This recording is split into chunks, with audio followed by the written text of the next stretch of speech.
அப்போ பள்ளி வாசல்கள் அருகிலே குடியிருக்கிறது கூட நமக்கு மிகப்பெரிய ஞாபகம். எப்படிங்க ஜெருத்து? அல்லாஹாலா நாளைக்கு கூப்பிடுவான், என் அண்டை வீட்டுக்காரங்களா எங்க அப்படிமா.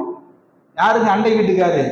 அல்லாஹ்வுடைய பள்ளிக்கு பக்கத்துல குடியிருந்தார் இல்லையா, அவர் தான் அண்டை வீட்டுக்காரர். அவர் எங்கே என்று அல்லாஹ் கூப்பிட்டு கண்ணியப்படுத்துவதாக பெருமானார் ரசூலுல்லாஹி ஸல்லல்லாஹு அலைஹி வஸல்லம் சொன்னார். அதனாலதான் சொல்றேன், பள்ளியை நம்மையும் பிரிக்கவே முடியாது. மக்கால இருக்கிற வரைக்கும் தொழுகு கூட பயங்க. பெருமானார் ஸல்லல்லாஹு அலைஹி வஸல்லம் மக்கால இருக்கிற வரைக்கும் பகிரங்கமா தொழுக முடியாது. மதீனாவுக்குள்ள போனாங்க, போன மாத்திரத்திலே பள்ளியை தான் உருவாக்கினார். பள்ளி இல்லாம இஸ்லாமியன் இல்லை, இஸ்லாமியன் இல்லாம பள்ளி இல்லை.